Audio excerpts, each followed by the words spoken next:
All right, everybody, we are back for what I believe will be the last late night of the year. I think, based on the scheduling, this will be the final late night. And I am welcoming back after, I don't remember how many years it's been, but it's been years, but I have no sense of time post pandemic. I've been watching your channel and I've seen your amusement park videos, and I thought, you know what? This is a good time to catch up with Daniel Ibbertson. I pronounced that right, right? You did, you did. Unbelievable, of Slopes Game Room, who has basically three main, more or less, shows, which is the Slopes Game Room, Hmm. Slopes Adventures, and the Kick Scammers. That's right. Although, remind me, is Kick Scammers kind of winding down? Are you getting towards the end of that? I thought you did a video where you were like, all right, I've done Kick Scammers a long time, and there's not much No, left to it's not the mine fact that there. it's winding down. It's the fact that it's getting harder to make. So for people that don't know, Kick Scammers is me looking at Kickstarter scams and yeah, telling the story of what happened in that particular scam.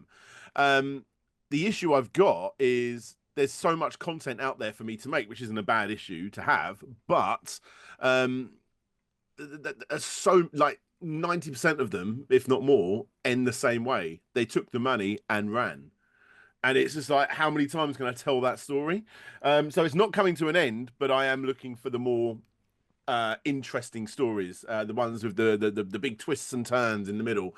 So they come out less frequently, but I do think that they're better for it. Yeah, I was gonna say the it's all the ones that have the interesting background drama and things that I think are the, because you're right, most of any crowdfunding fiasco is going to end with, and then they vanished with all the money. And as you said, I'm sure for you that can't be all that interesting after a while either, where you're Yeah, like, yeah, okay, I've been doing it a I've while done now. this Yeah, ending before. Yeah, yeah, it's like, how exactly, many times can I say the same thing in a different way? So, exactly. okay, good. So, and I'll be honest, I enjoy the ones that have the weird stories, or the ones where the creators really tried and they just couldn't make it work. That's a different thing. I think the problem is, and this is you've said this many times yourself in your videos, people made the mistake of thinking this was a purchase like it's Amazon, and it's not. What you're doing is you're trying to support somebody trying to do something, and sometimes, even if you try everything and do it as well as you can, it just can't work for any number of reasons, some that are beyond the creator's control. So, but yeah, that's okay. Good. Well, I'm glad that the Kick Scammer stuff is sticking around Yeah, it's not. because It's not going away. It's not going away. I always put the most amount of effort into my complete history videos, which are like looking at the history of video games. The Kick Scammers was my way of like detoxing my brain after spending months and months on one franchise. Like, if I'm just playing nothing but Pac-Man games for months and months and months on end to work on the ultimate Pac-Man video, by the end, I'm just my brain is fried. I just need some like junk food content to like detox.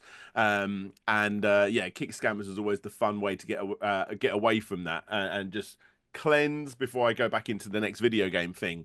However, like I say, yeah, they're getting more complicated, and the Kick Scammers have become the amount of effort that goes into a Kick Scammer now, for the most part, the video game ones now, because yeah, I'm working on one right now, and it's been a good couple of months looking at the timeline and getting contact with like 5 or 6 people, but trying to keep it on the down low so other people don't find out it's coming, all that sort of stuff, so they don't try and delete yeah. evidence. And yeah, so it's they're becoming quite hard. Yeah. So it is. So Slopes, the Slopes Adventures, was that? Yes. I feel like that's somewhat recent, or was that always on the channel? Because I don't remember those from No, years no, no. ago. Are So those Soaps relatively Adventures is recent? actually a second channel, my second Oh, channel. right, right. And That's sorry. That's what I meant. Yeah. yeah, yeah, yeah. So what it is we went to Florida like 2 and a bit years ago now. Um, my daughter and my son both really, really loved it.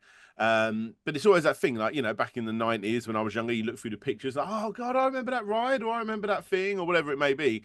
And I was like, I'm gonna make a video, like a really cool video. Because I recorded some footage for a video I was doing out there, but I also done loads and loads for like Facebook groups and family groups and whatever else. So we had all this footage, and we're like, I'm just going to turn it into a video. I'm never going to release it. It's just something for the family. And I was doing it day by day by day by day, and I'm about 10 days into our 21-day holiday, I think. So far, I've still not finished it. And I showed it to my daughter, and just all the memories came flooding back, things that she just completely forgot. And I was like, that's really cool, because she was quite young. She's like, oh, I remember that. I remember that. And I'm like, this is really, really cool. Like, I feel like I need to do this because it'll be a great way to um, remind us of those cool days out that we had, you know. And the kids always want to be a part of the channel, and I really can't have them be part of my main channel because that's a bit too. Um, there's a lot of reasons On the why you mature shouldn't have your side. kids. Yeah. So I was thinking like a Yeah. fun little vloggy channel where they can actually come and help me do some editing, and it'll be a bit fun. And then obviously I can do things like go out on days out, and it pushes you to go out and do cool new things. And yeah, there was a lot of positives. There's no money in it. There's no the views are significantly like 1%, if not probably 0.5% compared to my main channel. But it's just a fun thing to do. It's my new relief, you know. Yeah, and this is the thing. And people who aren't of a certain age won't think like there are almost no videos of my childhood at amusement parks because cameras were so big Yeah. and they couldn't film for long. You had to have, in some cases, a power supply. You couldn't just walk around with a camcorder. And even the early camcorders were VHSs. If anybody's never looked, go look at the old history. Big Now things on a your phone. shoulders. Yeah. Yeah, and now it's literally quality that's 80 times better in a phone that's, this big. It's nothing. On my main channel, I record with a DSLR, my on-camera sections, but my DSLR was completely dead, and I couldn't find the charger. I was having an iffy day, and I was like, I'm just going to record it on my phone. And from that moment, I've never looked back because my phone can record better 4K quality than my DSLR camera. So I've now officially moved to my phone for my main channel on-screen recording stuff now. Anyone can Yeah, be but a now YouTuber. kids. Well, that's true. But now the thing is, your kids could actually see in excellent quality stuff that they were part of. And Oh, like I absolutely. said, my childhood, my mom has slides, old slides that you would have to put in a projector, and we've digitized a lot of them, and I've cleaned them up with with Photoshop and things like that. But there is no video. Really, there's almost no video of me as a kid, which I don't particularly care about. But I know that a lot of parents, they want to be able to show their kids, and kids like to see that stuff. Yeah. So Yeah, so there's that brought practically nothing of me either. Yeah. yeah, that's what I mean. Is it's such a different age now technologically than when we were younger. And I I say this, oh, I'm an old man now. Well, in this way, yes, I am, because I was around, as I'm sure you were, pre-internet, pre any of this stuff, and now it's just like we could never have done this type of show Oh, when we were absolutely. younger. Impossible. No way. Absolutely. Yeah, that it's one of the good sides of the internet, definitely. Yeah. So I remember vividly when I was younger. I went to Florida many, many, many times, to the point where I actually kind of got sick of amusement Oh, parks wow. for a long Okay. time because we went to Disney almost every other year because we knew people down there, so we could stay cheap. And that way we could afford to go to Disney, which even then was not inexpensive. And so we would go down and we would stay with these friends of my parents. And so I went to Disney and Universal and all this stuff. And I'm not much of a rides person. I just get very motion sick and that type of thing. So I was never a roller coaster person. But what I always loved, because I'm a visual artist, is I always loved the design of the parks. I loved looking at especially Disney is one of the top ones for this, where all the work and the artistry and what they put into it. And so that has, in my adult life, I love looking at all these different like videos of parks that are gone and all this stuff. But there's one that I remember that I don't, because if you never got there when you were younger, which I'm assuming you didn't, there was a Universal, was it Universal? There was a Universal ride, I believe, called King Kong. And Yeah, you actually I got went on into it. a tram. Did I you went go on on it. it? Yeah. I'm Was very, that not very the most lucky. incredible thing? I'm Oh, very lucky man. to say I went to the OG Universal. I remember when I was there, I even went on attractions like the Alfred Hitchcock Birds attraction. I went on that. Yes. Where the birds are like literally pecking at your 3D glasses. You just put 3D glasses on to look to get the simulation of your eyes being ripped out. That's the ride. And then there was like they reenact the shower scene as well. Yeah, like, I went on all of the originals. Nickelodeon, I saw that there. That was a big thing for me as a kid because I love seeing at the end of Kenan and Kel. Clarissa Explains It All. Filmed at Universal Studios in Orlando, Florida. It was one of the only movie lot type things that are actually still at Universal. Everything was a ride except for Nickelodeon by that point. So I went to Nickelodeon, saw the live taping of a show that never came to the UK. It was like some live game show. Terminator 2 3D, Jaws, Back to the Future. We saw a Ghostbusters thing, but unfortunately we didn't go in it, which is really gutting now. What other big ones were there? Obviously, Confrontation, the one you're talking about, Earthquake. I'm sure there's more. And I like that See, this is where I ET, wish obviously. there was video. I wish I had video of that stuff because Mm, that Kong ride is still so lodged in my memory. My sister was really young, and my yeah. father and I told her it was real, and she was terrified. Oh, And yeah, to the yeah, point yeah, where she started to yeah. break down, and we were like, okay, no, no, no, it's not real, stop. But I I remember done with it to that my one, son as well. They've recently changed Armageddon.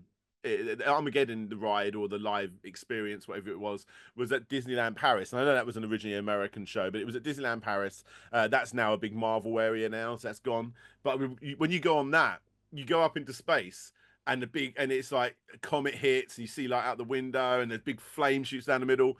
And yeah, I told my son it was real, and he's like, "Is this real, Dad? Is this real? Is this real?" I'm like, "No." I'm like, I really wanted to keep the magic alive, but at the same time, like he thinks he's gonna die. Yeah. well, and that was the same thing. Is like there's a part where it's like this is to be able to believe that is such an amazing thing, and you don't want to break that. But then there's a point where okay, like my sister was crying, and she thought that that Kong was going to kill us all. I'm like, okay, no, no, no, we have to stop. But up to that point, the idea that because this is a thing that we lose as adults, like children, when they go into an amusement park that's especially well designed, that's really engineered to transport you, that is an amazing thing to experience. And Oh, it's so insane. it Yeah, is it's it so is a good. shame you lose that when you get older because you don't look at, and you start looking. Whereas now my thing is more of the artistic stuff, and I like to see, the craftsmanship and how they put these things together. But for kids, it is, they live there. So what was the one, you went to that really well designed one? I think it was in Austria. I could be wrong. Effling, That's it. Yeah. Effling I, in the Netherlands. I never heard of this before it was on your You know what? channel. I didn't really know. This is our second time going there. We went like I think it was last year as well. Um, in the UK, it's really mental. So like in the UK, we have like hardcore theme park enthusiasts, the same as everywhere around the world. More so for like Disney and Universal, but in the UK, we have them really heavily in love with Alton Towers, Fort Park, and Chessington. There are three big ones. There's a few other smaller ones like Paulton's Park and a few others, but they're the three big ones. And it seems to me, in my mind, if you think those parks are good, you haven't left the UK because obviously the best parks are in Florida. There's just no getting around it. Um, and Disneyland Paris isn't too far for us. I live right down in the bottom of the UK, so I'm actually only about a 10-minute drive, well, 15-minute drive from getting on the Eurotunnel to drive to Paris or to France. So for us, we can get to Disneyland Paris in about 4 hours or so, which isn't too bad. Um, but you start looking at what the Europeans are doing, and you're like, why can't the UK do this? Because Effling was I it's it's the best park that isn't a Disney or Universal park that I've ever been to, bar none. It's so well made, and from my understanding, it's one of the oldest theme parks still in existence. So it came along, and originally it was just like it was like a big nature reserve sort of place, and then they filled up this big forest full of fairy tale attractions, and you go in there and you see a sleeping giant and all this other stuff, all made just figurines and stuff. But it was really quite nice, and it's that European sort of Grimm's fairy tale look at the the nursery rhymes and what have you. So they have Pinocchio, but Pinocchio is quite a scary looking thing. It's not the beautiful, lovely Disney version, and they have Cinderella and Well, a few other ones as well. and as a side note for people, go look up the original Pinocchio story. It's not the Disney version. You're right, because this is a thing here, is everything, we call it Disneyfied. They sand all the rough edges out, which you understand for young children, but it loses a lot of the interesting kind of, when you're an adult, then the original stuff becomes more interesting. When you're a child, yes, you don't want to scare kids, and I understand why they do it. But those original, many of the original stories that like I grew up with, when I found out what the originals were, I was like, whoa, this is far more interesting to me, because in many cases, like you said with the Grimm's fairy tales, a lot of this stuff is very adult oriented. Oh, and some, yeah. Like Little Mermaid and all that. It's got like quite a nasty ending compared to Disney's version. Well, not nasty. I suppose that you have to find the nice part of it. But anyway, yeah. So they've got that, and then eventually, bit by bit, they started adding rides, and it's now become like this huge theme park. And in my opinion, it's probably the best in Europe, behind Disneyland Paris, because that's still my favorite looking Disney out of the three that I've been to: Florida, California, and Paris. But It's so well done. It's such an incredible theme park, and it's so big, and you never know what's around the next corner because it's just because, like I said, it's a big nature reserve, so there's just trees everywhere. It's not like ride next to a ride next to a ride. It's just beautiful, massive green areas, kind of what like Alton Towers tries to do, but 10 times better in my opinion. The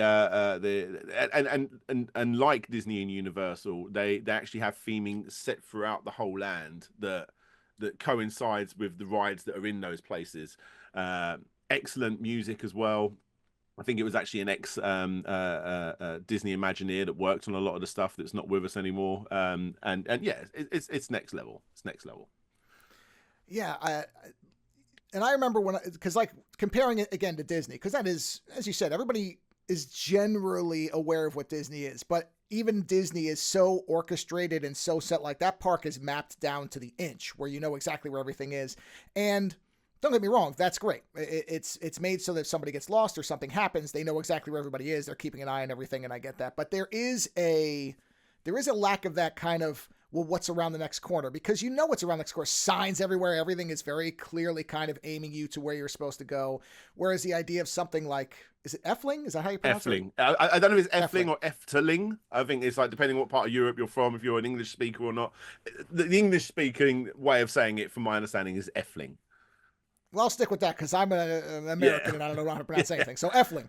So the thing about Effling that was so interesting from the video was just that, again, that you can just be wandering around. There's just something there. It reminds me of, it is kind of like when I went to Italy and you just walk around, suddenly there's something that's 1,000 years old or whatever. And you're just like, wow, they just kept it there.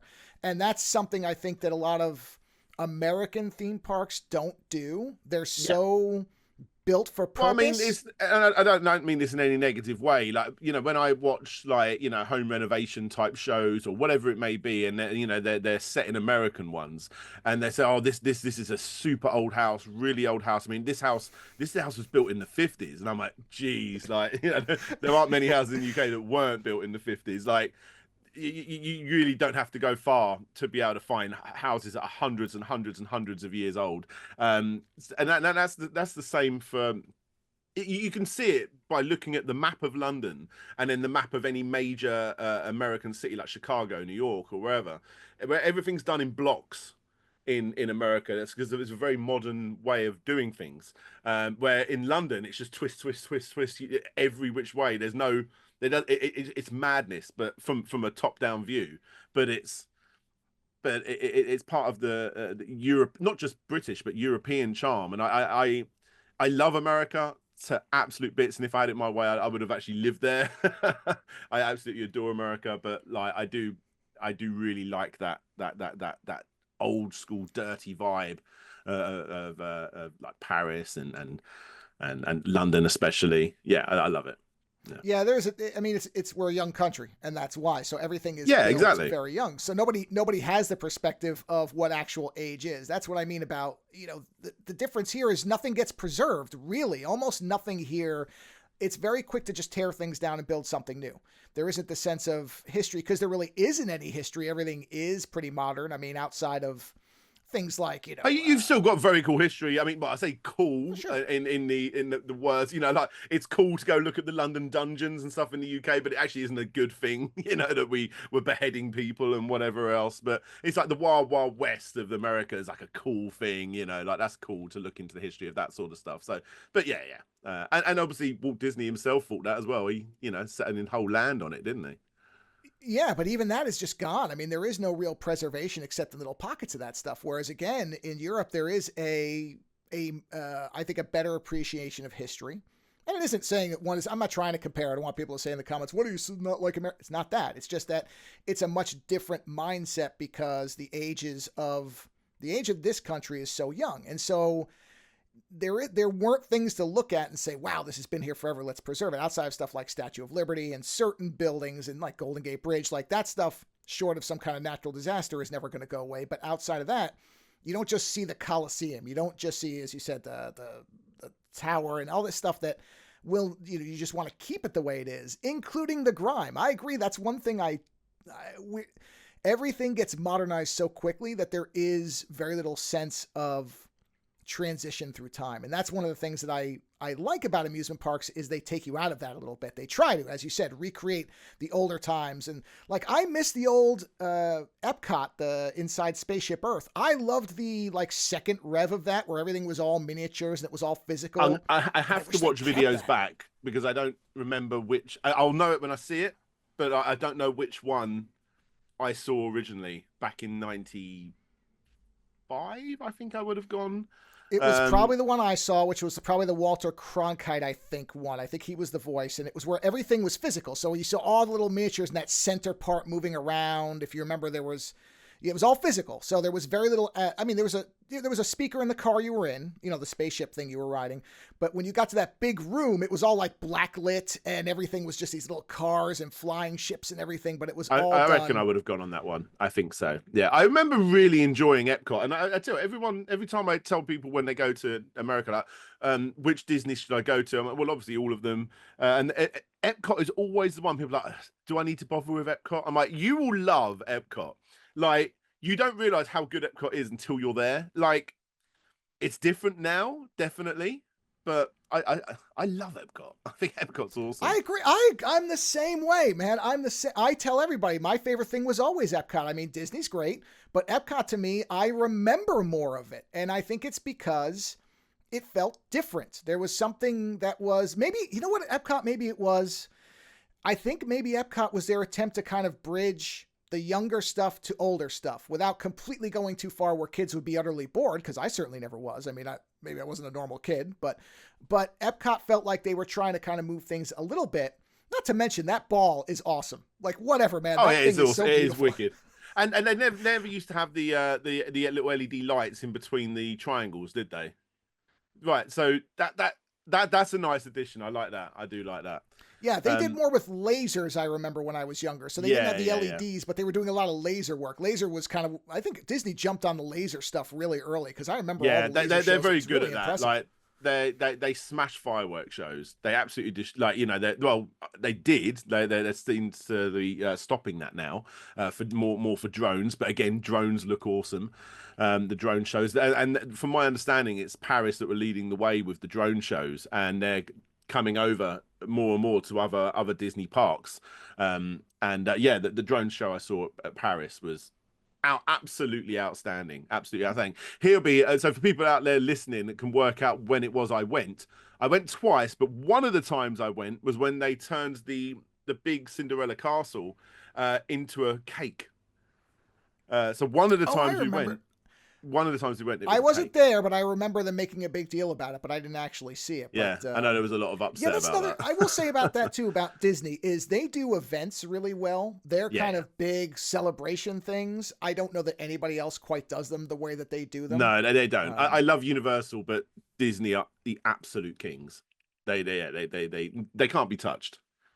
Because and the thing is with Disney, and I think this is a lot of people don't realize, is the cool thing about Disney is, that they overcapacitate their parks, but not everyone's going there for the rides, because going to actually meet the characters is such a huge deal depending on who you go with. Like, my daughter will want to see those Disney princesses, like, over going on probably the rides themselves. So you spend your time actually queuing to meet these characters and stuff like that, and it's those little things that you might look at that as a negative or a positive, but it's those sort of things that other theme parks just don't have the ability to be able to do that. So yeah, I remember one of the times we went, the whole thing was really around my sister, because she was old enough to start really appreciating it. And she got, my parents paid for like the breakfast with the princesses here in the room, and they're kind of all floating around, that type of stuff. And she had a great time. I didn't care as much because I wasn't as much into princesses, but I stuck with the waffles and the pancakes, and that was fine for me, because as you can see, I could appreciate eating. That was okay. But yeah, there is something about because I know you've done a couple of videos on theme parks that weren't quite up to what you were expecting. I don't remember what the one that you went to where you had bet with your friend and he was like, "Oh no, it's great," and you're like, "Okay." Yeah, Alton Towers. That was Alton Towers. Okay. Yeah. That's supposed to be the UK's best park. Don't know. And it absolutely wasn't impressive to sucks as a me. British. Yeah, it's really sad. It has some great rides. It definitely does. But it's one of those parks where it's like, we've got a bit of space. Let's chuck a roller coaster in it. And there's and it's like, okay, but and then they try and work around a theme. Okay, we'll paint it yellow and black, and now it's a laboratory. And I'm like, what? What's that got to do with anything? Like, and there's nothing exciting about it at all, if in my opinion. I will say Nemesis, 100% looks the part. It looks so good, and it Alton Towers feels to me like it's stuck in the 90s. It feels like Laser Quest, the theme park. You know, when Laser Quests all look like, you know, they were trying to be aliens, you know, that's what Alton Towers looks like in my. It's really, it's such a shame. It really is. And you know what? Um, Another quality thing about Effling that even beats Disney and Universal, they just don't do they don't do fast passes at all. So you go in there and no ride will be more than 30-40 minute queue max. And the best rides are going to be about that. And we went on, I think it was a peak season, and it's 30-40 minutes.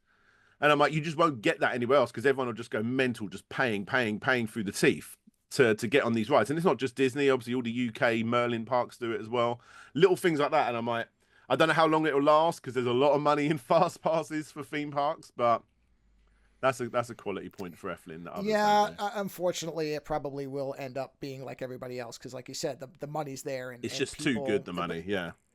But I agree. I think that's one of the worst things that's ever been done is this idea that you can jump lines and all the rest of it. It's just so. Well, I don't at know. It least feels like doing it's it right. Take me back to the tickets where you get the little paper tickets from right. Disney. I Yeah, but loved that.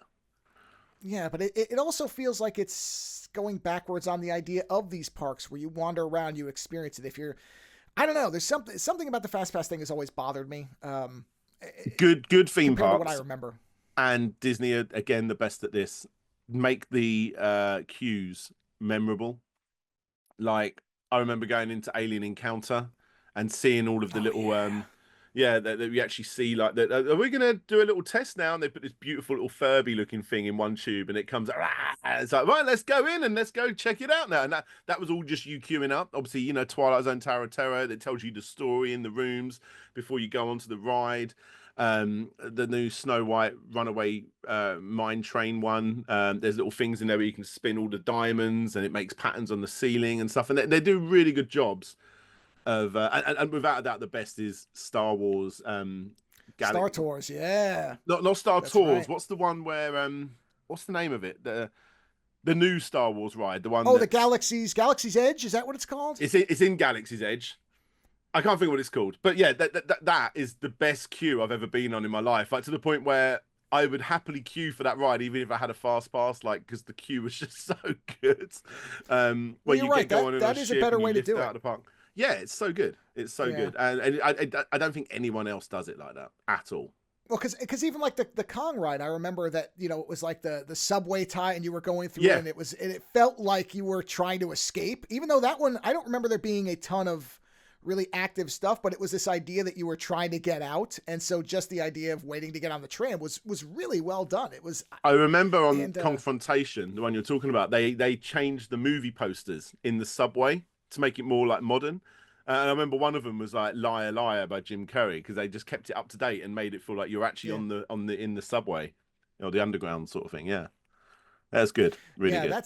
yeah, you're right. If that was done for everything, then I think it would be less of a problem. If you really felt like you were always, because the biggest problem with any lines is just you're sitting there, and in many cases you're just standing there. There's nothing to do, and so it's just Yeah, you're for just like waiting. 2 hours or whatever it may be. Yeah, And the thing is, you just keep feeling the time. Whereas, like you said, if there's little things to do, that shit, it didn't even occur to me until you said that that's the biggest problem with it is that they don't have more active line stuff to do where you could be, playing on something or physically interacting. And then you really wouldn't care because, you move to the next station and there's something new there. But many of them are just standing there and that's just Nickelodeon terminally the point. Studios used to have Super Nintendos in the queue.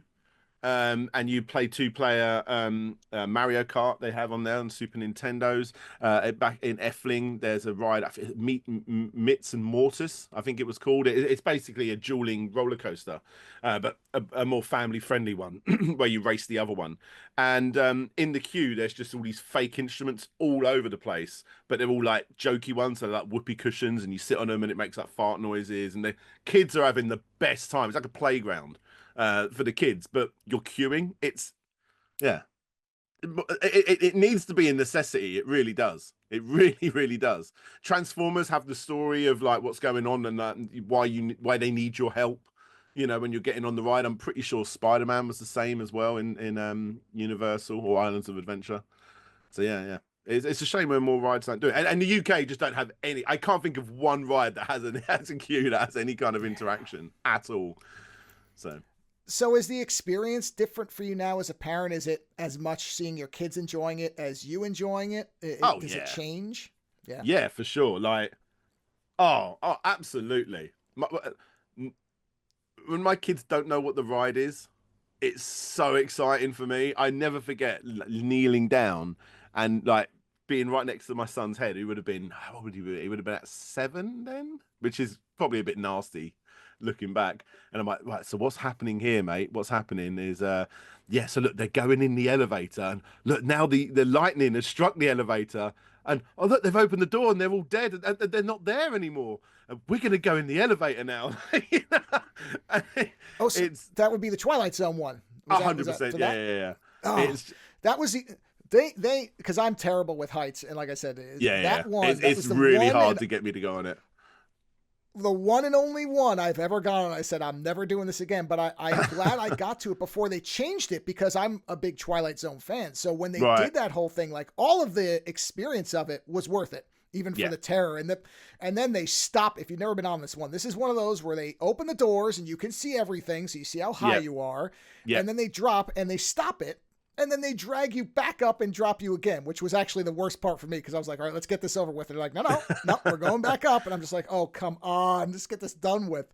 But I love the whole ride. And now it's Guardians of the Galaxy. They've changed it to that. See, my son's going to be all about that. Big Marvel fans in this house. So I think he will appreciate the change. But yeah, I'm the same as you. Give me Twilight Zone any day of the week. And also they're different depending on what ones you go to, aren't they? The obviously the Tokyo one is more like mystical. The one in Paris is all very much focused on the girl. So it's a bit more creepy.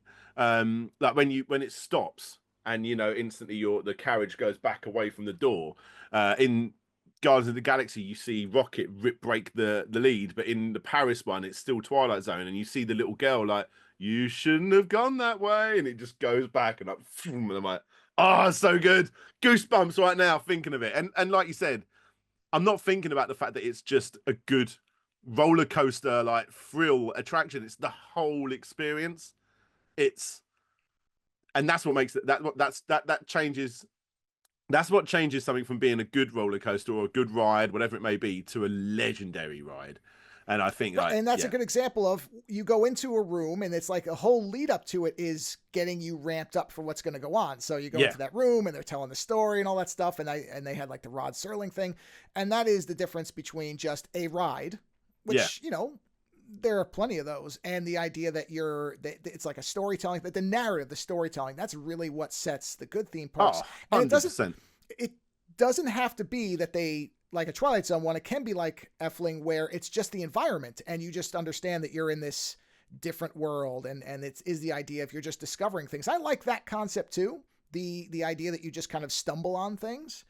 And that's where, because I don't go on rides and all that stuff, my thing more is just looking around and the appreciation of, because I also just look and I'm like, wow, somebody built this. Somebody had to paint all this. The animatronics, all that stuff is so amazing to me as an adult to look at, because I've seen it through the years and how it was, when we were younger, the animatronics were really good, but you could kind of see the stoppage. You know what I mean? You could see the little bit of jerkiness. When you can hear the eyelids close on the Jurassic Park ride. Yeah.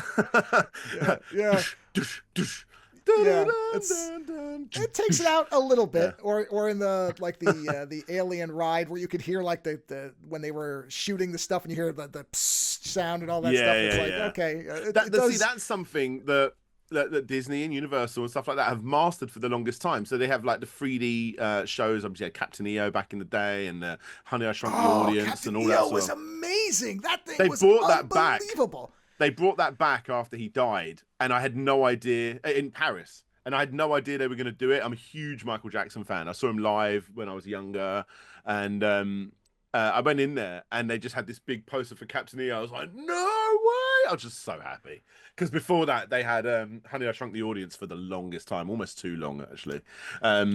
And yeah, Captain EO, like they brought it back and the little chairs bounce into the beat. That's unbelievable. I didn't know they brought it back. That's great. They did, yeah. It's gone again now, and now it's Philar Magic. And the Captain EO shop is now a meet and greet for Darth Vader. But yeah. Yeah, there's another thing. If you never saw any of the Captain EO stuff, go watch some of that stuff because some of the it's all on design work in YouTube that now, isn't it? Yeah. Oh, it's so outstanding to think of what went into that. Isn't the rumor? I'm not really clued up on my Star Wars, but the latest Star Wars TV show trailer they actually showed from the back in a cage the little furry thing that was in Captain EO.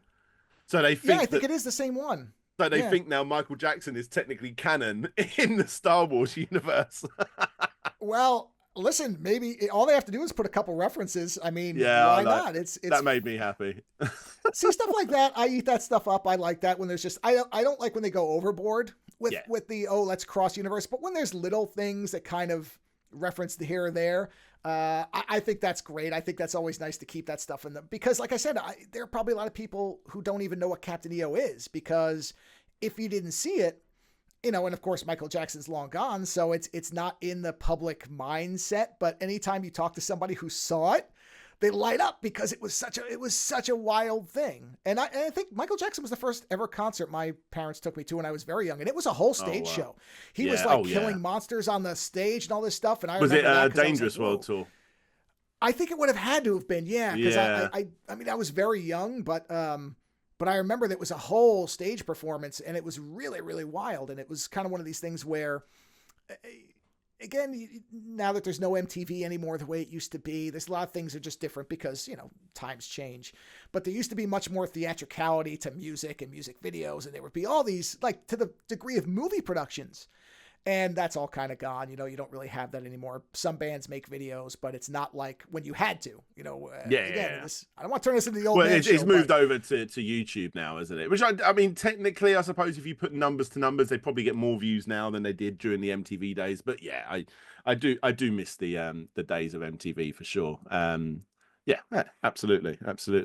Yeah, but no, because now something goes viral and your phone lights up. Whereas when we were kids, there were no phones. So if you didn't see it on MTV, you missed it. And you had to be like, what was the new video? I remember when Red Hot Chili Peppers brought out a new album. So for the entire day, MTV2 would just play Red Hot Chili Peppers. That was a good day, that was. So, yeah. But I miss that stuff. Yeah, I do. I mean, there was a lot of, classic stuff that you noticed because it was so long ago I went as a kid and I hadn't gone back to Florida and checked out these parks, until now. Little things like, we went to Pleasure Island, which was the nightclub where every night is New Year's Eve. It was a bit more for like the adults, but I went there as a kid and saw the massive light up Jessica Rabbit. There was a very 90s vibe. Which makes sense because it was the 90s, but there was a very 90s vibe about Disney back then and Florida. And I don't know, like I like what they're doing now, but it's very, very different. Yeah, and that's okay. Like I said, it's good for things to change and like the Galaxy's Edge area, like that kind of thing would have, I wish that existed and I was young to see that because I would have lost my mind to see like the Millennium Falcon in real size. I wouldn't have moved. I would have just been staring at that and then to hear your parents say, right, you're going to go ride the Millennium Falcon now as well. Can you imagine when we were younger to have something like that? Because there really wasn't, they didn't do theming the way they do now for that stuff because it just wasn't Star Wars for a while was kind of gone. I remember when I was younger, before Phantom Menace and they came back, Star Wars wasn't something that was a big thing. I mean, you had plastic lightsabers, that kind of thing, but not like you do now. Yeah. And now they build whole sections of parks around it. It was all down to your dad getting you into it, wasn't it? Back in the 90s, definitely.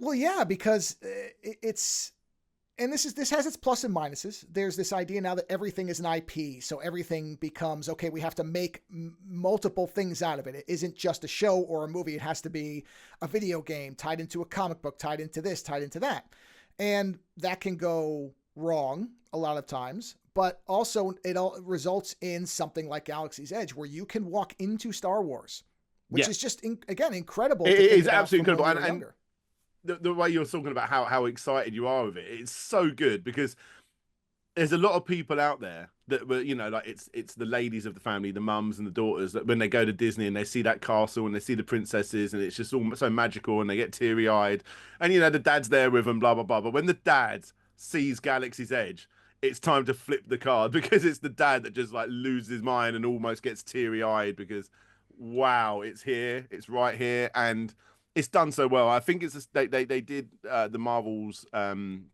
Avengers section of Disneyland Paris. It's not to the level of Galaxy's Edge at all, but just by the way that there's characters just walking around, as opposed to, you know, go over there to go and meet that character, go over there to meet that. They're about doing their daily thing. Like my son is obsessed with Marvel and that's his thing. And when we walked in, and his just mouth just dropped like, wow, this is Marvel. And then all of a sudden, like Captain America walked past him and just gave him a little one of them. And it's just like, this is real. This is so real to him. And again, get goosebumps thinking about it. But it's that level of detail. That's what the other parks need to be able to do. And Galaxy's Edge is a perfect example. Yeah, that is one thing is that, you know, I don't mind aging necessarily, but I do wish I could kind of warp back to being a kid to do some modern things to be able to experience that stuff because, like you said, your son flipping out, and I can imagine what I would have done with that, and that's where you know that that they're hitting it right. If you can wish that you could be young to see it, then they've constructed it well, and so that's. Again, a lot different from when we were younger. The only thing I miss about those days was the more practical stuff, like the spaceship Earth thing. You know, a lot of stuff is now screens and LEDs and that type of thing. Universal went through a phase of, it is and it isn't. Like the amount of effort that goes into these screen things, you know, like, there's still a lot of effort that goes into it for sure. But there's something like, you know, you go to Universal and you go on the Fast and the Furious ride, which is fine for what it is, but it's not that good as a memorable ride. And then you go over to something like Men in Black, where the whole thing is physical and like real props and I'm like, that looks so much better than that one, you know. Definitely. Well, even to the point of like feeling the heat of the pyrotechnics. I remember that for different shows where you could feel the waves of heat, and it's like that changes. I don't care how good the screen is, and even if you have a heating element or whatever, it's not the same. You just can't, like everything else, when done properly. Smelling the bananas on the breath of King Kong. Exactly, stuff like that where it's like, yeah, it's very tough to replicate that the same way. It just is. And again, I don't want to turn this into you know kids different things. I'm not. It's not a matter of that. It's good that there's stuff that's different. It's good that there's more options, and obviously the technology is way better where they can actually have things look lifelike and much improved compared to what we were. But there are also things where I feel like I miss some of the tactile stuff that we used to have. Yeah, no, I get it. You know, I get it. I mean, and there are definite things of the parks now that are without a doubt better. I remember in Epcot, for instance, you could sit on a like a rowing machine, and there'd be a screen in front of you, and it'd be the camera going through Disney. That was the funniest, the most amazing thing for me. Like, oh my god, this is so cool, and it looks like people are like moving out of your way. But I can imagine a kid nowadays looking, yeah, that's quite cool, and then moving on. But for me, like in the 90s, that was like a big deal. Yeah. So let's talk about something else because there's you got I think a box set of the Asterix stuff. Oh yeah. I've got that behind me, yeah.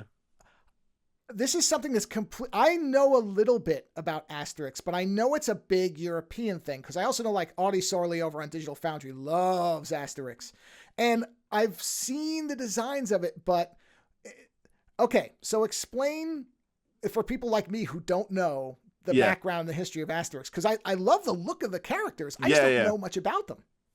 So the thing with Asterix is, I think even in the UK, it's not that well known, especially nowadays. But in other parts of Europe, it's like a big deal, especially France and I want to say Belgium potentially. But yeah, so Asterix is and also relate to what we're saying.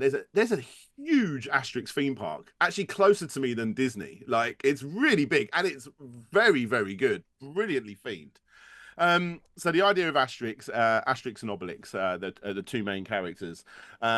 It's olden times when the Romans have taken over a big part of Europe, and they've taken over France, but there's this one tiny village that they can't take over, and it's because this village drink a magic potion, and then it turns into a Tom and Jerry-esque beat up the Romans. And then the Romans come in with huge, big waves of armies, where they all go in those big squares, and they all have the shields on top of them like it's 300, and they all go in there, and then you see these like big, fat guy and a tiny little skinny guy, and then someone that like, they all just go in there and just beat up all the Romans in a very Tom and Jerry-esque fashion, and that's the punchline of all of the jokes. But the comics they made of these back in the 70s, I want to say, man, I've written the script now, I can't think, but anyway. It would be Asterix goes to Britain or Asterix goes to America and all these other things, and it's a bit harder to accept for a Gen Z generation, but it was stupidly stereotypical of where they would go there and take the Mickey out of their the ways they live, whatever it may be, or go to Egypt, and it would all be very, very stereotypical. And there's definite bits in it that wouldn't fly nowadays. But if you push that sort of mindset aside and just look at it for the silly humor of what it was back then yeah, it's just a funny comic. And that's all it was really. And I decided to myself, look, I'm gonna make a video, and I've written the script. I just haven't recorded and edited it yet, because I know it's not going to be popular. Most of my audience is America, and like you, most people don't know what Asterix is, except for, I kind of recognize it. I didn't realize how many games were associated to the Asterix license. I thought there was about 4 or 5. It turns out there's about 20 or 30. It's a huge deal in like Germany and France and Belgium and where is it? There's one place I'm forgetting where it's really big as well. Either way, yeah, it's huge. It's huge in different parts of Europe. Yeah, Europe, UK is a bit more like America though. Like it's not as well known here, but yeah, it's still pretty good. You might be surprised, because I think one of the things that it might do a lot better than you think, even with an American audience, because it's something that I know. Asterix is the one with the wings, right, on the helmet, right? Yeah, so that's one. The main guy, Asterix. Okay. Yeah. Let me grab the box. So grab it. So the reason I think it might do well, he'll hear me in a minute, is because, This is the big box of Asterix and Obelix that I got. Amazing. Asterix and Obelix, slap them up.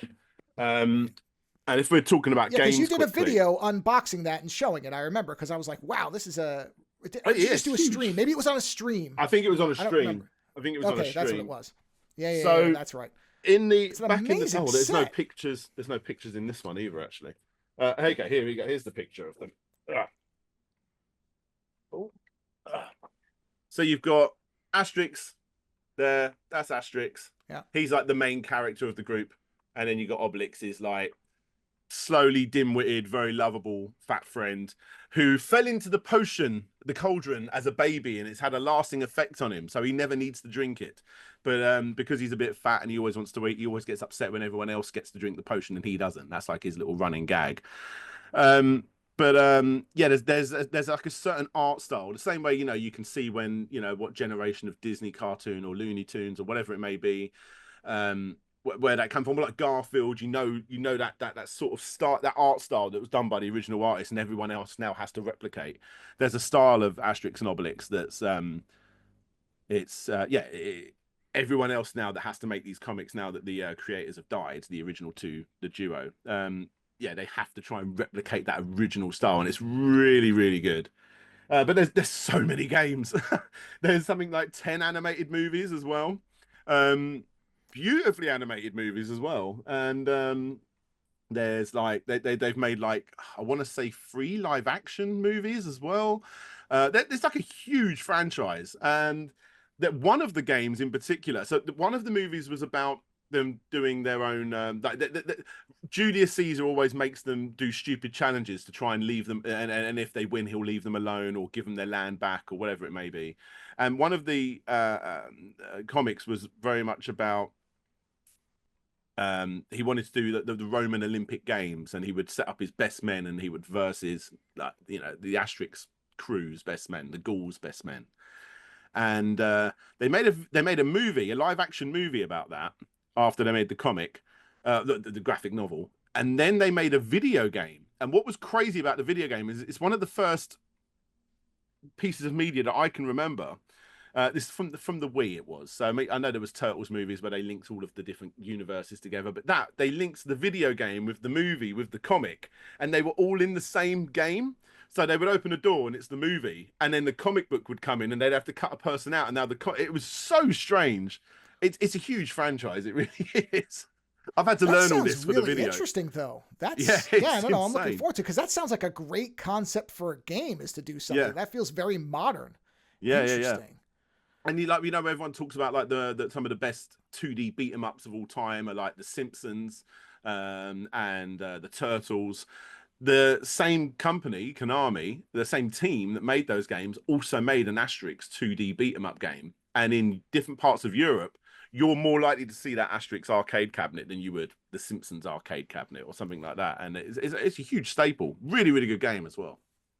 Well, the Mm. funny part is, I saw your video or on the stream where you were talking about all the different games, and I thought, oh, because my wife and I like to play beat 'em ups. That's really the only video game she really likes is beat 'em ups and brawlers. So I was like, oh, good. We've been looking for a new one. So because I know they did like a re-rastered re-release or whatever, so I'm like, I'm just gonna pick that Slap up 'em and we up, can it's start playing called, it. yeah. Or Yeah, slap 'em all. I yeah. think it is. Yeah. It doesn't matter whether we actually know the characters or not. You're just beating things up, so it doesn't matter. But I really love that particular era of cartooning and that art style.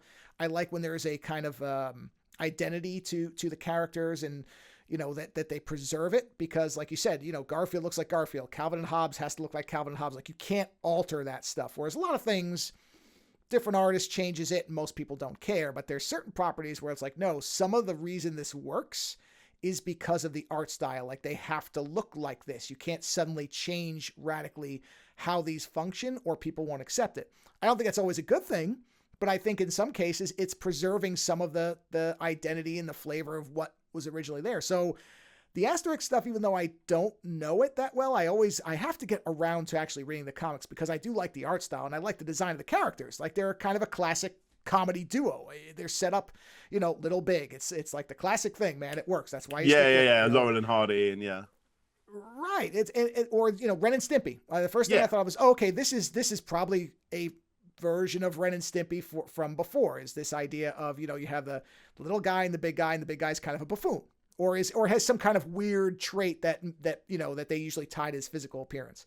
So I love the concept of it. So your video might do well, because I know I want to watch it because I don't know the characters. I will get round to doing it. It's going to be one of those things that when I go out to the game room next and I record my next video, which I've got to go do, it's going to be a history of Paperboy. Whilst I'm there, while all the cameras and everything all set up, I'm going to record my Asterix video. And in between doing little bits here and there, like my next Kick Scammer and my next that Paperboy history video, I will start putting together the Asterix video. I'm going to release it. It's one of those things. It's like, I know deep down it's probably not going to do that well, because it's not it's a stupidly loved franchise, but more from the English speaking folks, it's not as well known.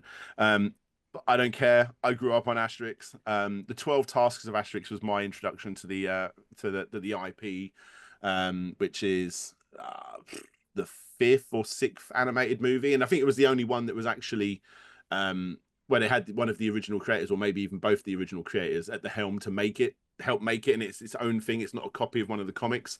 So that might be actually a good place to start if people were interested, the 12 Tasks of Asterix. But yeah, like I'm going to make it, another, this is a way people might know of it. It's Tintin's a lot more well known the world over.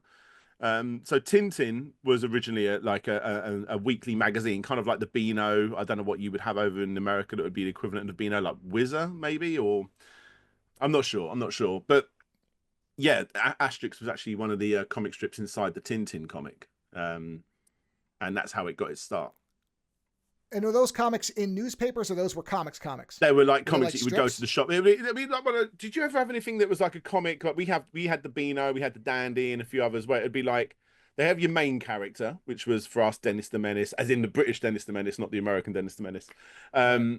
or like, you know, Dandy had Desperate Dan, and in Tintin you had Tintin, but you also had a couple of other little strips written by other people and stuff in the same comic. Did you have anything like Oh that? yeah, yeah. Well, we had. I mean, they didn't. I don't know that they ever had them for a main character, but they had things like Marvel Comics Presents, right? You'd have your A story, and that was a Wolverine Yeah, yeah. story, and then there'd be two backup stories, Man Thing and like Daredevil, and those would be Yeah, shorter okay, that's ones. a good Okay, so that's example. the Yeah. equivalent.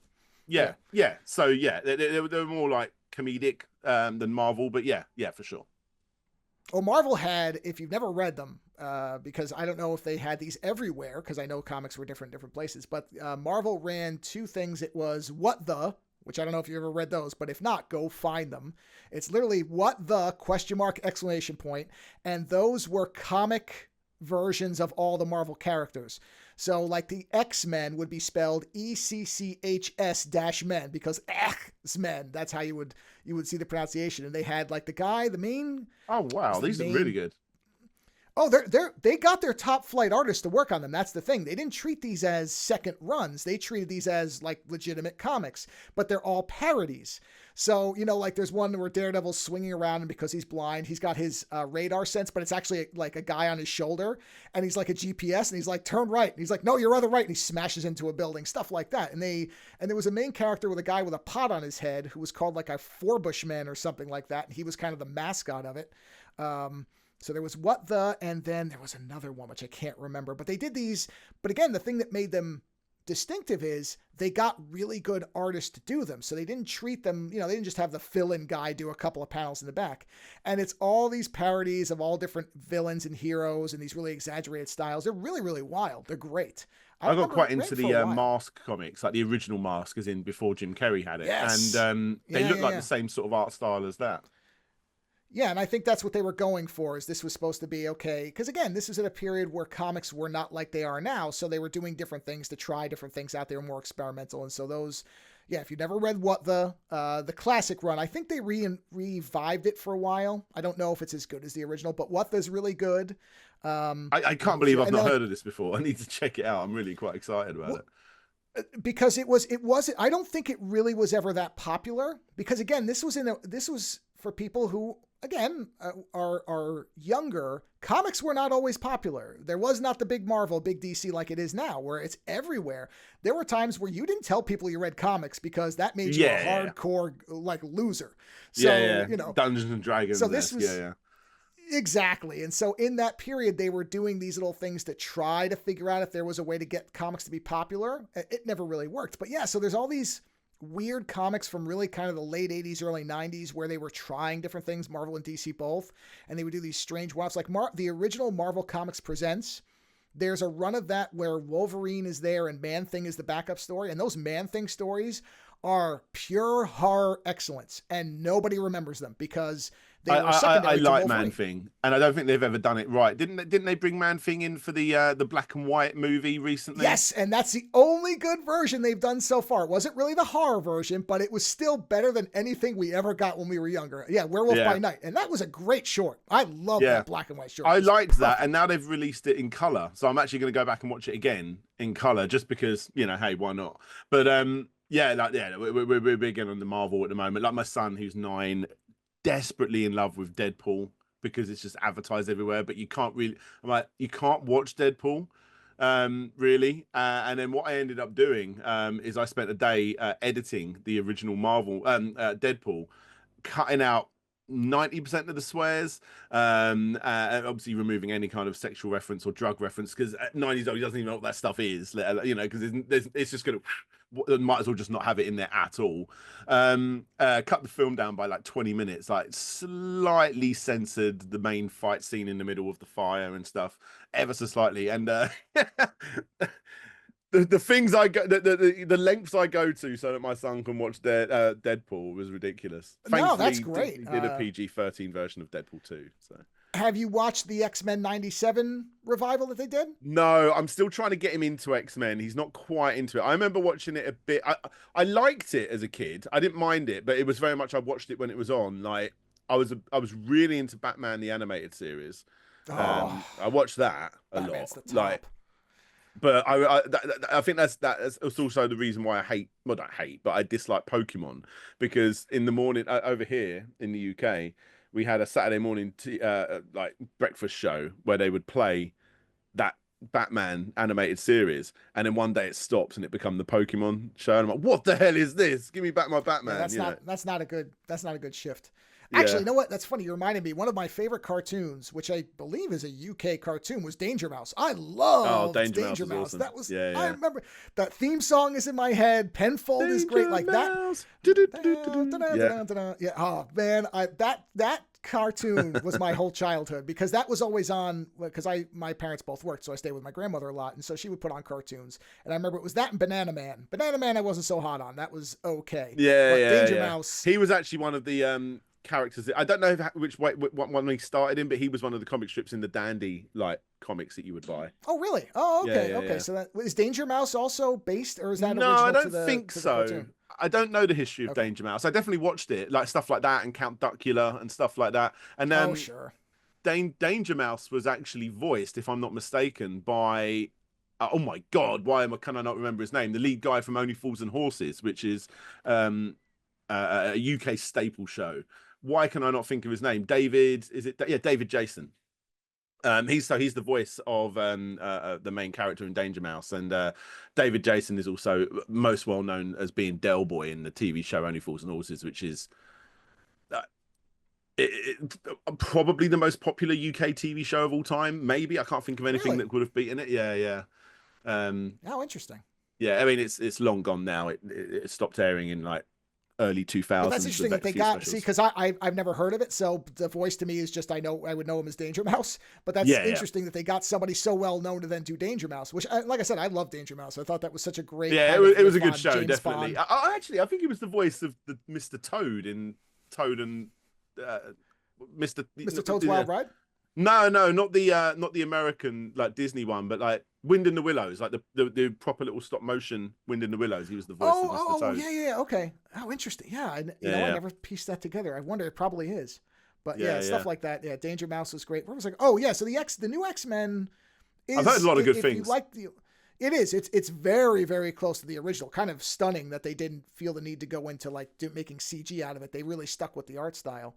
But it's no Batman the animated series. Now that you brought Oh, that no, up, don't get me wrong. I'm sure it's great. I oh, it remember is. when it comes down to like superhero shows, it was either Turtles, which I was obsessed with, or like Batman the Yeah. animated series. Are pretty much the only ones I ever watched. No, A little bit of Batman's the Batman top and end. Robin. Uh, Yeah. Yeah, no, I mean that's the version of Two-Face from the animated series is Two-Face. Like that's Two-Face. I always remember one episode where he flipped the coin and it landed on its side, and it was because yeah, Batman had like set up rated it or a little something. coin where he Yeah, he couldn't done do his something. heads or tails. Yeah, yeah. Yeah, yeah, because I was not Ridiculous. a fan of the Nolan version of Two-Face because I was like, whatever. Joker was much I better. don't get me wrong. I quite like the Nolan movies, but I don't really subscribe to this like obsessive nature of like this is the greatest Batman show like movie of all time. Like it is, I mean, it is a good film. It's quite nice to see a different take on Batman, but like no thanks. Like it's not the Batman that I grew up with. And for me as well, in regards to gaming, Batman the Arkham games, make a movie like the Batman Arkham games. Like they are so good. Well, I That's the mean, they Batman really I want. you can see that the Arkham formula in a lot of other beat 'em ups where they just realize that this is the way you do it, or they try to and they alter it usually for lesser results. Yeah, so the Arkham games, those first two especially were just so wild because Yeah, yeah. it, Oh, it, I it, liked it them all three of them. I'm really gutted that the new one's like a VR only thing that you need a stupidly high end VR thing, which I don't have. Just gutting because I've played them all. Yeah, there you go. And actually, take it back to theme parks. Batman. I'm actually going to my next big holiday is in Dubai in about 6 months' time, and they've got a Warner Brother World or Land or whatever you want to call it out there, and it's like the biggest indoor theme park in the world, and they've got a whole section for Gotham in there, um, which is very exciting. I've seen the videos of it, and it looks like so good. It's I haven't even stunning, heard of this. I'll have to look. Is it like so mate. they do like a Galaxy's Edge of Gotham type of thing? Yes, yes, it looks Oh wow. unreal. Like the rides are all indoors, so they're not going to be like massive or anything else. So it's crazy. So you got, let me look it up because they've got different sections. You got that. There's a Superman section as well. Oh, Warner interesting. Bros. I wonder what they based Park that one on. in Dubai. I wonder Um, if it's like an Art Deco Metropolis. If it is, I would be interested. That's I like the Art Deco kind of Superman cartoon Metropolis. I always thought that was the neatest kind of take on that. I always liked that. trying to But go I to can't find their real imagine the website. Gotham. But yeah, they've got Wow. but then they've got an area for Flintstones. I'm like that's crazy. Like, is Flintstones still a thing? Like, I loved the Flintstones growing up, but like I don't know anyone that's talked about the Flintstones since Seth MacFarlane was going to buy it and then didn't, and I've not heard Yeah. anything since. That's a um, very specific thing to, I mean, I guess if they have an idea for it, go for it. They want to build it out. Okay. But do you get to pedal your own cars? I hope so. If you get to, that'd it's be a log great. ride. Oh, okay. All right. Yeah. Okay. Yeah. I'm trying to actually. Here we go. The lands. Harry Potter's still in coming to it, and I kind of really wanted that to come because my daughter's in love with it. So we've got Gotham City, Cartoon Junction, which is Scooby Doo, Tom and Jerry, stuff like that. Dynamite Gulch, which I think is nothing but Roadrunner, a whole Okay. land based Okay. on Roadrunner, and then you've got Bedrock, the Plaza, which is just a bit of the middle section, and Metropolis, which actually looks like it's the biggest one. Yeah. Yeah. So yeah, we're going there.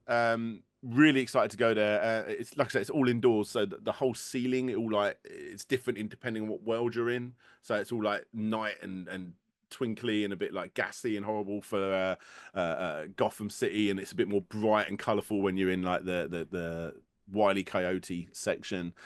So yeah, it's I'd be exciting. really curious what I'm looking forward to that video because you could do a lot with a Yeah, Gotham City kind of environment where you could be helping Batman solve the crime. You have to discover the clues. Like there's all this potential in something like that compared to like Superman who can fly and punch through walls. Well, I don't think he needs you. Whereas Batman is more ground level. So that's one of those where I could see them saying, okay, you're like Batman's busy fighting the Riddler, but he needs you to help him solve the Joker's, latest crime. And you go yeah. around and you're like finding stuff. Like that's such a neat.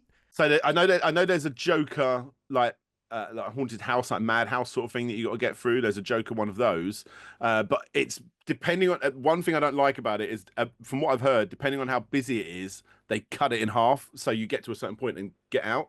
But if it's more busier, it actually gets it's a longer ride, so that's a bit sad. There's a Riddler sort of spinning disc ride. They've got one at Chessington and a few other places. I'm just looking at the Metropolis section. So you got the Justice League War World attacks. Join Superman, Batman, Wonder Woman, and the rest of the Earth's superheroes in an epic face-off against a 5D ride.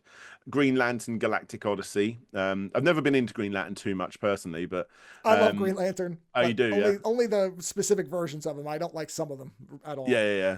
Make the suit green and animated. You got the 4D flying theater experience, and then the Spider-Man 360 battle for Metropolis. I think that is like that Epcot one where you stood in a room and there's screens all around you.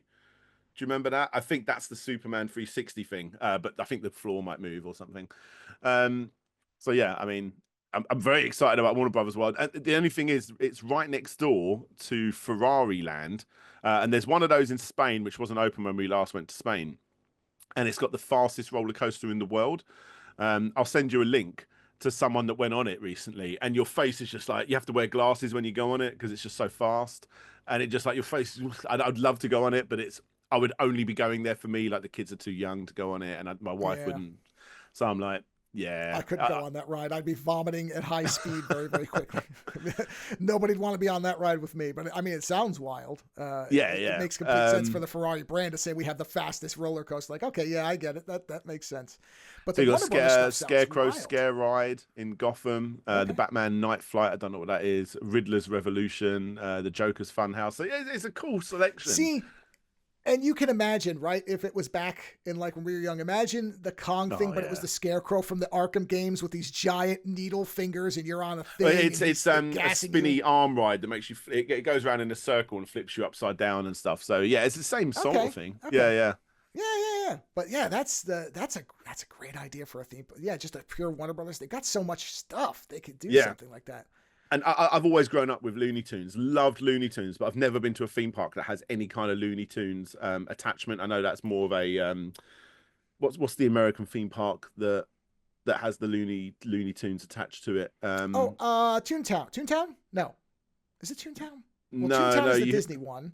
Yeah, that was Roger Rabbit and stuff, wasn't it? Great Flags, wasn't it, or something like that? Oh, yeah, Six Flags. That's it. Six Six Flags, Flags. that's it. Sorry, Yeah, yeah, I've never yeah, been to yeah. a That's Six it. Flags, Yes, so but I yes. know they had a lot Yeah. more like Bugs Bunny and stuff associated with it, and I've always wanted to see a Looney Tune built up world, so I'm just really excited to Yeah, go the to this. closest. The one thing that was really great was the Muppet experience because I've always been a Muppet person, and they had Yeah, the that was Muppet good fun. I Theater, mean, and it's still that there, was isn't it? that was. Oh yeah, it's still there. So you could. That's one where it's. I think they've kept that 99% the same because that was another one where you put on the glasses and then there was the CG 3D character, Yeah, which I didn't mind. I thought that was kind of a neat way to bridge it because then you had Stadler and Waldorf were up there commenting yeah, the up whole the time, and side, yeah. yeah, that one, that was I love the Muppets. I just I've I don't tried to ever get want my the Muppets to kids go into the away. Muppets, and it didn't catch them, honestly. And I tried to like maybe I'll start with that newer film, the newer films, you know. But it didn't really grab them, unfortunately. But yeah, I loved the Muppets, and obviously, you know, you got the links with things like Sesame Street and all that sort of stuff. And Sesame Street just isn't a thing in the UK at all anymore. But I grew up with Sesame Street as a kid, and so did my sisters. Um, yeah, yeah, I love all that sort of stuff. Yeah, Sesame Street is one of those things that yeah, I don't know. Okay, so that was so you saw it a lot as a kid, so that was everywhere. I wasn't sure how I mean, widespread Sesame Street really I was. genuinely don't know if it was definitely on telly, but I don't know if we just watched the VHSs we had over and over. Because there were certain things like over and under and through. Like I remember that like so vividly. I must have just watched this one thing over and over from a VHS that I had. Yeah. Well, they Um, reran a lot of them too, so it could be that too. Because I remember seeing the same ones multiple times, yeah, and I potentially don't it could be care that. I because generally don't know.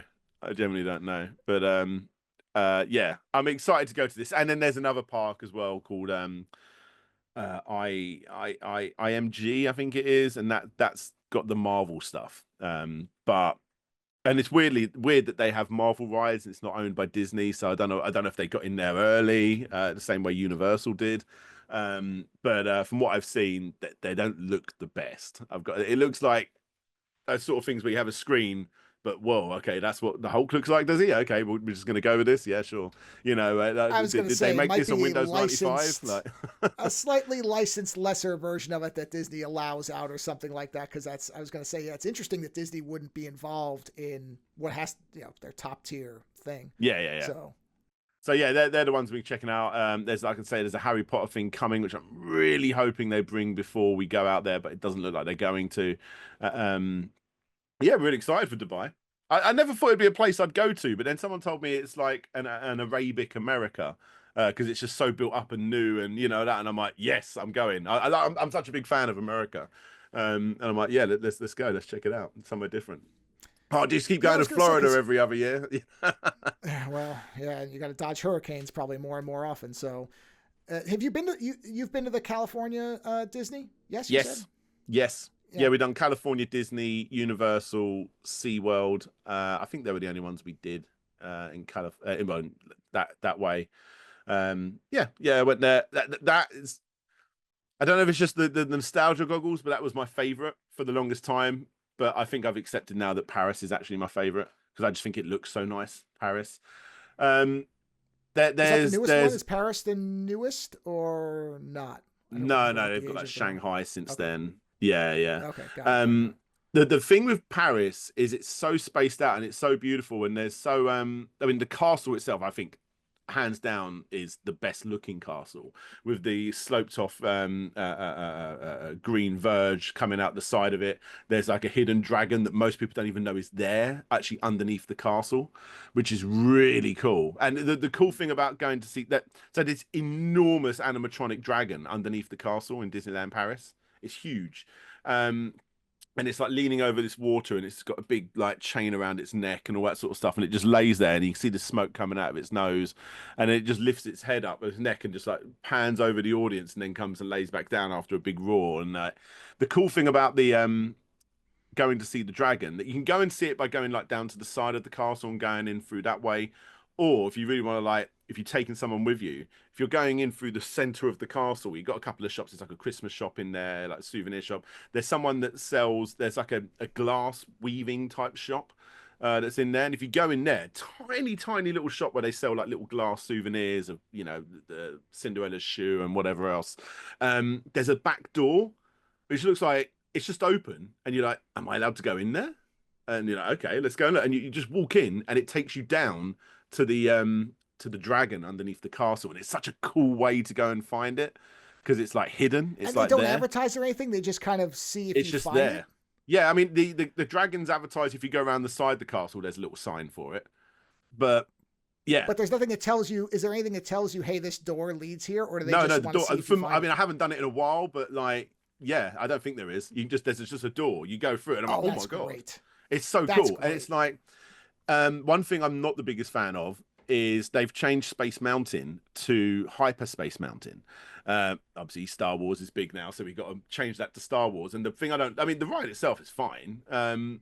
It's probably my favorite Space Mountain, and that's coming from someone that doesn't go to the American ones so much. I've been on Space Mountain as a kid and as an adult in Florida, and I've been on the one in Paris quite a lot more. And this is a smoother, better experience.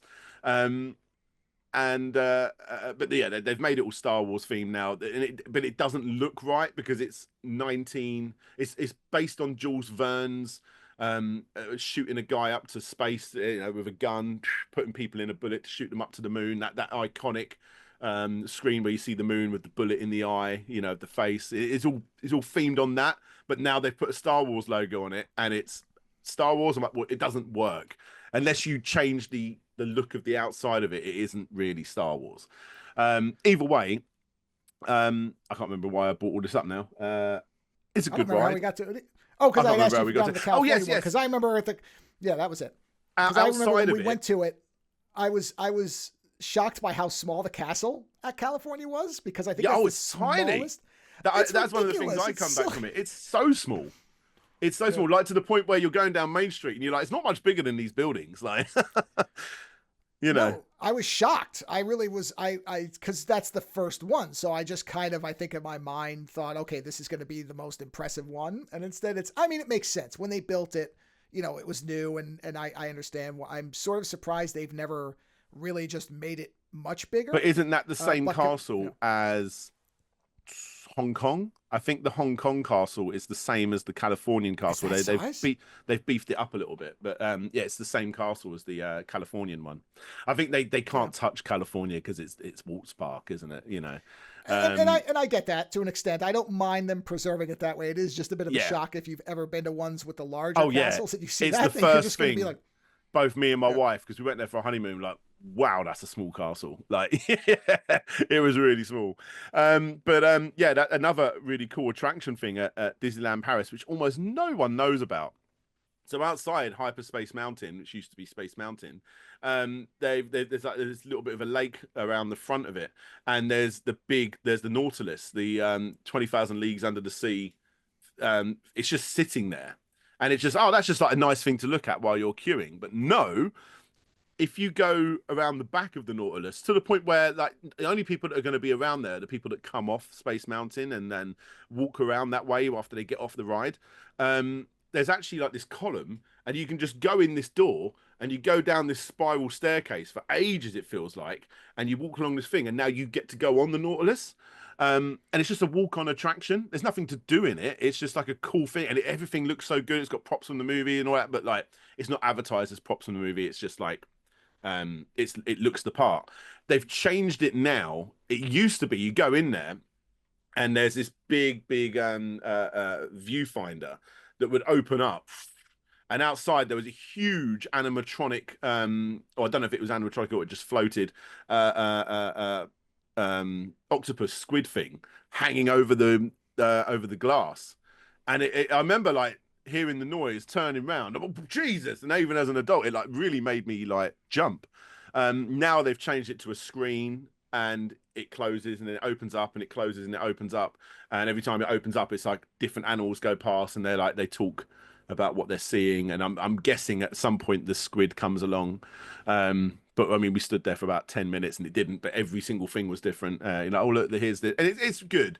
It's really it's such an incredible little attraction that I reckon 90% of visitors that go to Disneyland Paris don't even know it's there. It's so cool. And it's funny because when you started to talk about the Little Lagoon, I remembered going on to the Nautilus ride, which I went, oh yeah, there was a Nautilus ride. You can actually go in. It was on a track. I think it was a little Nautilus and it was on like a track. What, in Florida? Yeah. In the Florida one. Yeah, I went on that. Ride on it. I love that because I've always been into submarines. So that was the neatest thing because it was, it was the classic Nautilus. It's really neat looking and you go in. They've changed it now, haven't they, though? It's a Finding Nemo attraction now. Yeah. Because what they do is they put the bubbles underneath it. And they put make the bubbles float up over the little viewfinders that you look out of to make it feel like you're going down and you're going down. But if you just put your head against the glass and look up, you can see you're still like 2 inches just below the surface of the water. Yeah, that was always the gag of it. Is all you have to do is this, and you know that you haven't got it. But it's such a neat. There again, that's one of those things where yes, you can defeat the effect in 2 seconds, but it's such a smart way to just imitate it. Right? You see the bubbles. It's so good. And when you're a kid, you imagine, how far down are we going? And it's like, well, just don't look out the thing too far. But it's so simple. It is so simple. And we went to Legoland Windsor, which I think is probably one of the UK's best theme parks. Not because the rides are better, they're not, but just because they know the theme they've got to go for. It's Lego, and the world looks like that. It looks really, really good. I think comparing it to like Alton Towers and Fort Park and whatever. And they've got a submarine ride. You get on it and it all looks really good. Also a bit dark, and it's a bit like you hear those like echoey sounds, make you sound like you're underwater and stuff like that. But you just go around a little track and you see like, a bit of an old statue made out of Lego under the water with some fish and whatever else. But they don't do the bubble thing. And I'm like, come on, Disney were doing this in the 80s or the 90s. Come on, you can do this. And I'm like, it's such a tiny little thing. You're supposed to be giving me the illusion that I'm at the bottom of the ocean, but I haven't gone down or anything. I've just sat on this little boat and just gone around a circle and come back. And those are the little things I love remembering when you think about the little details, like stuff like that. That's really when you kind of sit there and, like you said, you're on something else that's trying to do something similar, and you're like, okay, oh, you didn't do that. This one easy thing, you could have just done that because they did it. I mean, that ride had to be, when we went on it, was already probably 20 years old or something. So you're talking about like a 40-year-old ride, and they figured out the bubbles thing. Like wasn't anything new, and there wasn't any real innovation. It's like you put a strip and have bubbles come up, but it works. I love that stuff. That's the kind of thing that I like about the older parks. I mean, there's not the benefits of newer ones, but it is neat to go. And there are really good channels where they have all the ways, the history of how they did that. I would tell people go watch that, because that to me is as interesting, where you see how they did it and what they had to work with. Because in many times, like Disney was inventing this stuff. This is another thing we kind of forget now, because there wasn't theme parks like this. You didn't have these really big experience parks. You had like kind of simple little, almost like carnival ride parks. They were never really integrated in storytelling. And that's the thing where we're so used to it now.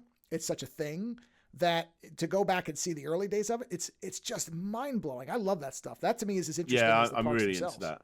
Really, really into that. I think that's so good. And I realized as I was saying that, a point I was going to get to earlier, and then I just went off on one of, I think it was when we were talking about Captain EO. When you go and see these 3D experiences, 4D experiences where you put the goggles on in the cinema, and effects happen with snow and whatever else, and when you get like wind blowing your face, I remember that was a big thing in the Shrek 4D experience that I saw. It just happens. But even to this day, in the UK, we went to a Legoland ride, and there was one we went to in Belgium as well, in Legoland Discovery Centre. A few other places. There was one at the Cadbury Park that I went to as well. There's a point where you go on a roller coaster, or a virtual one, because you're in a cinema, and you just hear the fans come on, and it's like, and it's like, come on. You can do better than this. You can do so much better. They did better than this in the 80s and the 90s, and probably before. But from my experience, in the 80s and 90s, but they still can't get it right to this day.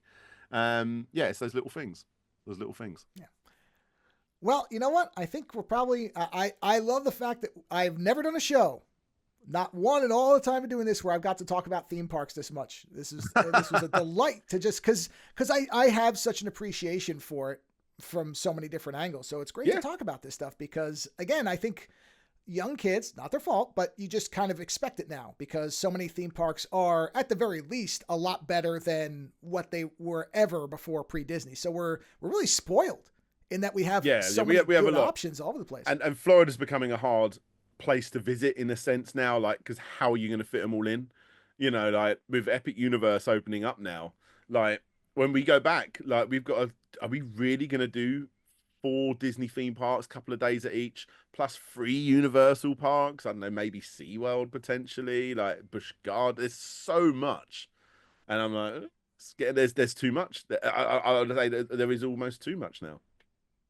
Mm. There is, but it's great that there's so much. There's all different options. So and they're everywhere. So it is great because they are, and this isn't anything against screens. And I mean, I love computers. I have an iPad, everything else. So I love all the screen stuff too. I live on that just like everybody else. But it is good that we still have the places where you go and as a kid you just kind of expand. As an adult, I shouldn't just say it like it's just kids, but that you can go and it's everything around you. It's like the environment that lets you kind of imagine things and experience things, because yes, screens are great and VR and all that stuff is fine, but there's nothing like being there and knowing that you're in a physical space. There is such a value to being in this physical 100%. space and Comparing Confrontation, the game, the one we've talked about a few times, to the new Kong Skull Island. Skull Island's fine, but it's just a screen. You go in and now your little buggy car things swaying side to side whilst T-Rex over this side and King Kong are having a fight, and all of a sudden it tilts just a little bit more because you're now falling off. That's nothing compared to what was happening in Confrontation. Right. Yeah, 100%. Or even like the Back to the Future ride, which even back then was a big screen and you were in the car and it was moving. But yeah. I always knew I was in an elevated car in front of a screen moving. I mean, it was a neat ride. Don't get me wrong. It was neat to be in the car, but that's the most vivid memory I have is the Kong ride, because you really could easily forget that this wasn't real. It was just so well put together, and no screen can match that. Did you go on Earthquake? Oh yeah, I loved Earthquake. Oh yes, that was we a big did practical everything. one, wasn't it? Yeah. Yeah, that's what I mean is, VR and screens, that they'll let you do things you could never have done physically. Like, obviously, there are certain things that are just going to be unsafe, can't be done. And that's great. I have no problem with any of that, but there is a difference when you are there. And like I said, you can feel the heat and you see, like on Earthquake, the water would come rushing down. Yeah. And you're getting splashed. And yes, could you simulate that with an air nozzle splashing you? You could, but you'd probably it would know never what look it was. the same. No, absolutely. Do you know? I think they did it in America as well, and I reckon it would have been in the movie studios. There was a ride where you would go around in a big tram, and you'd look at, oh look, there's some props from that movie, props from that movie, props from that movie, and you'd go around, and there'd be like a canyon where they'd have a big tanker truck. And the tanker truck would like catch on fire. And it would fall towards you, right? It would come down. It would like I think break it would come open. down towards you a bit, and then all the water would shoot over the truck, and then you'd see everything set. So they have that in Disneyland Paris, and it's the same thing. But recently they had to. I mean, it's been needing a refresh for a long time, because you're still looking at, I think the main car attraction they had there was Cruella de Vil's car from 101 Dalmatians, the movie from like 97 or whenever that came out. So it's like no one knows that movie anymore. Yeah. So they've needed to redo it up a little bit. But what they did actually wasn't the best thing. They now turned it into a Cars ride, and it's quite a cheap makeover, I've got to be honest. Like, giving Disney a lot of props in this show, but this isn't a good one. So you go around and you see Mater and you see Lightning McQueen and all that sort of stuff, but the mouths don't move, and I know they can because the Californian Cars ride does it, and they does it really well. They just stand there and their eyes move a little bit, and they you hear the voiceover. Well, this is all a bit crap for Disney, really. But then you get to that point when the big car like explodes into fire, but they've actually changed it now, because it's now a Cars theme ride, into an actual car, one of the Danco fuel lorries. And I'm like, so I'm actually now going to watch a Disney character catch on fire. And it happens. You actually do. It's a really weird makeover. I don't know who greenlit that one, but that was a weird one. That feels like, we can just make it over to Cars, and nobody thought about what the ride was actually saying. So that feels like kind of a rush job. But yeah, that's what I mean, is that stuff I feel like there's no comparing to it. And so that's where well done amusement parks like Effling, like the Disney parks, where it really is, there's storytelling through just being there, where you don't have to have everything spelled out. Not everything has to be told to you. You just kind of make up some things through your imagination, but also just being able to walk up and touch something you can't compare that stuff. So I like the fact that they're trying to integrate this stuff, but I'm really, really happy that we still have places that are made to go and just be experienced by anybody, any age. They're not specifically tailored for one thing or another, and you can just be there, and it's it's in wonderful. their So, it's in their interest too. I know you said it was going to end it up here. I just keep talking about theme oh, I parks. always Sorry. say that. It always goes Yeah, 20 minutes after. I don't care. but they need to do this more often because it's what like I say, it changes a ride from being a great ride to a legendary ride, and therefore hopefully a ride that will last an absurdly long time. I mean, what would the haunted man, that, you know, Phantom Manor, we have it here in Paris, but the haunted mansion be like if it didn't have all of those brilliantly well made elements? And there is a couple of screeny type things in there, you know, in the little glass ball where you have Madame, what's her name, Medusa, Madame Masova, and you had like the projections of the faces onto the little stone statues, like grim and ghosts, and you had that incredible queue.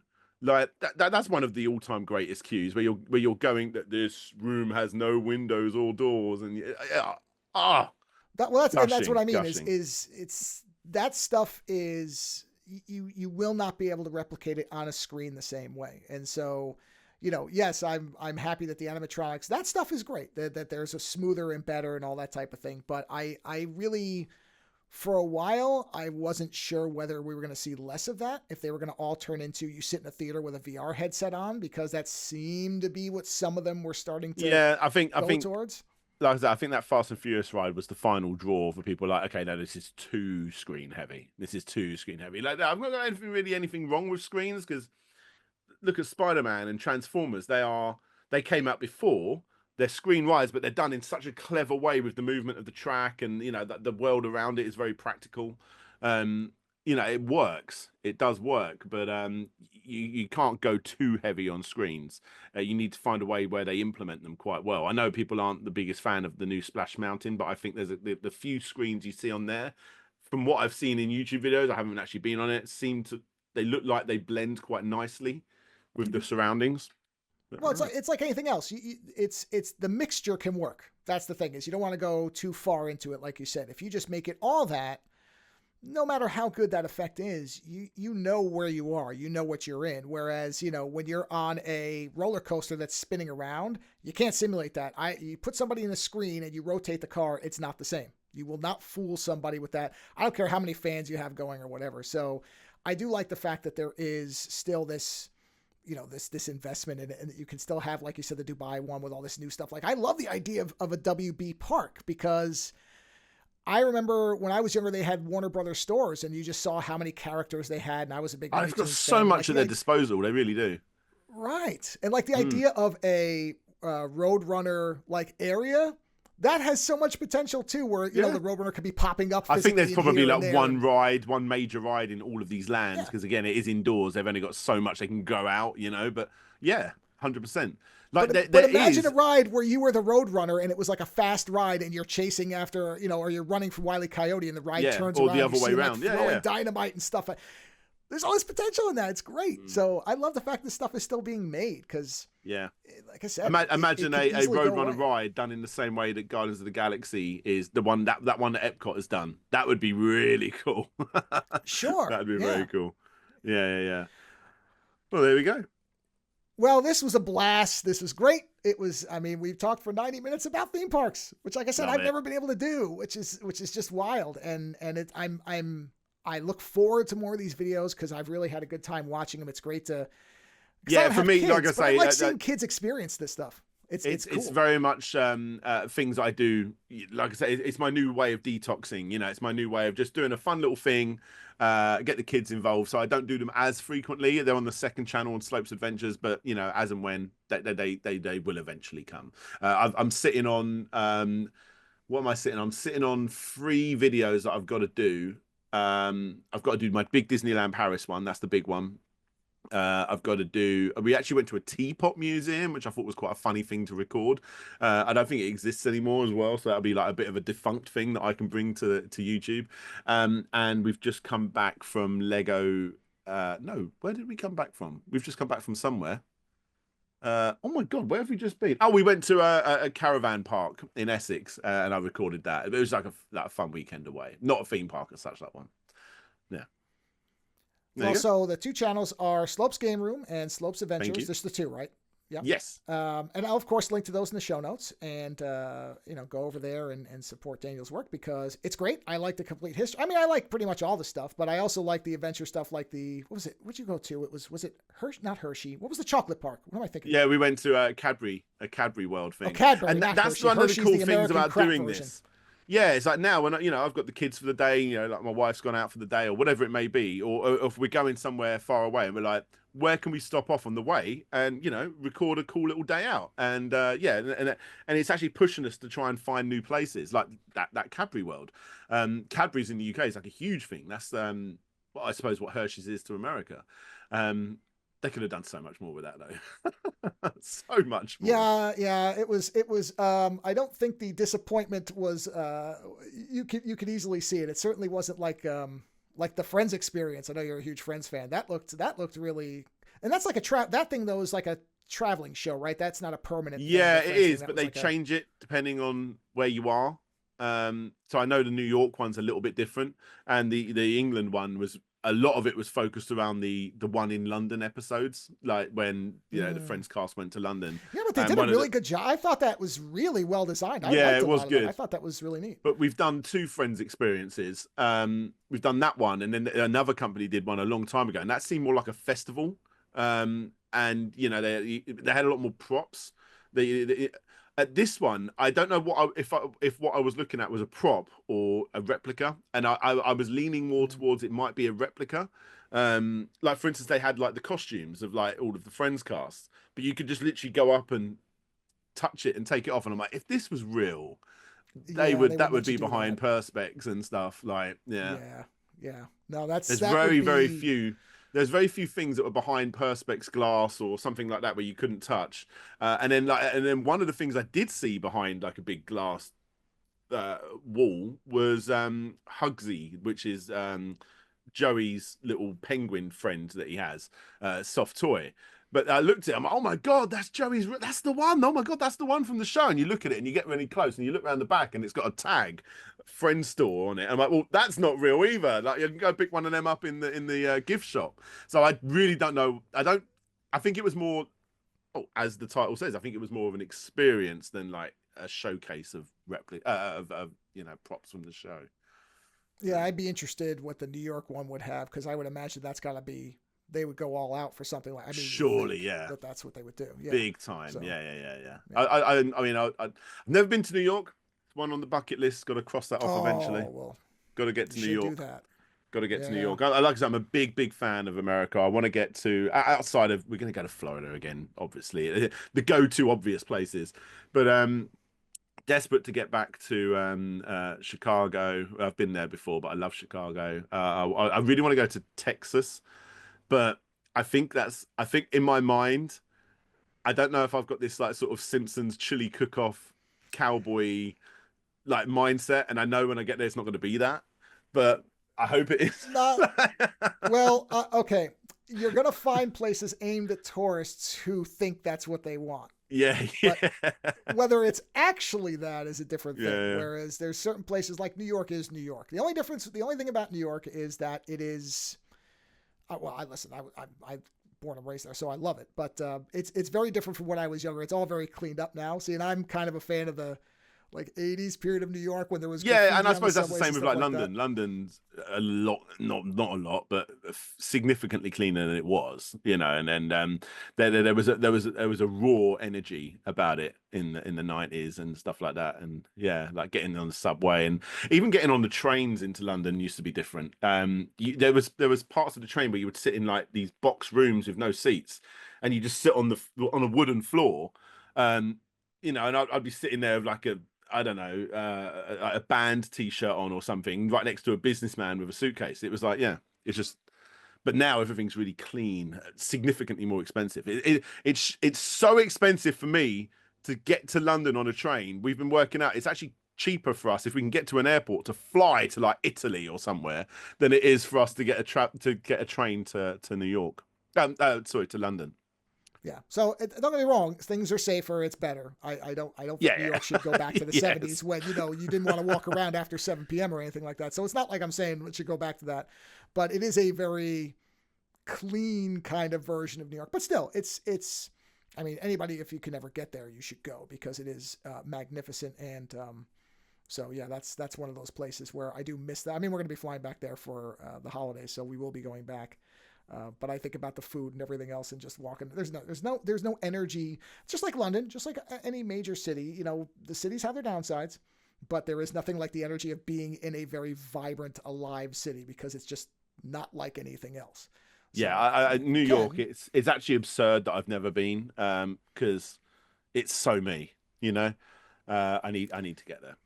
I need to get You'll there. have a good time. I mean, that's one of those places where you'll leave like Italy was for me. I was like, man, I could have spent another month here. It's just like you think, oh, hit all these things, and there's always something else. And New York's the same way, where you sit there and you'll do all these things, and then you'll leave and go, oh yeah, I should have done this. I want to go and eat the world's best pizza and drink the world's best coffee and try and find the Ninja Turtles, go see the Ghostbusters house, all the things basically are all from movies. Like when we went to California, we went to a hotel and on the wall it was like, "Welcome to the Hotel California," and I'm like, well, obviously they're playing on the famous, and then I kind of want New York to be the same. You know what I mean? I want a big slice of pizza that I fold that's like the size of like you will. I mean, you will torso. find that, and that is the giant slice of pizza. That is not a movie thing. That's real, and there's great pizza. I mean, it's just like anything. Like I said, all these cities. The nice part about most cities now is they are generally much safer than they were before, and they almost all have these great cities. All have great character to them of themselves. Everything makes them distinct. There is something that's special about all these cities, and like Chicago, San Francisco, LA. Well, maybe not LA. I'm not the biggest fan of LA, but I know it has its good points. But all these cities, when you go to them, and there's all this rich stuff to them, and it's like I said, it's almost like a theme park thing, where except it's a city. So I love the idea of like the physical experience of being places. So this has been a blast. Thank you so much for coming on. Yeah, talking theme parks for this long, and I love it. A little bit of asterisks because now I want to go and start watching the cartoons and stuff like that because it is up my alley, the time frame. So I will remind everybody, Slopes Game Room, Slopes Adventures on YouTube. I'll have links in the show notes, so you'll have all that there. So Daniel, thank you so much for taking the time. This has been a great time, and I appreciate you coming on and taking the time. No worries. Thank you for having me on. I love talking about this stuff, so I really appreciate it. That's great. Cool. Right, cheers, guys. Well, that's it. Have a wonderful holiday or New Year, depending on when this comes out, but it's going to be around there, and we'll talk to you next time. Catch you later.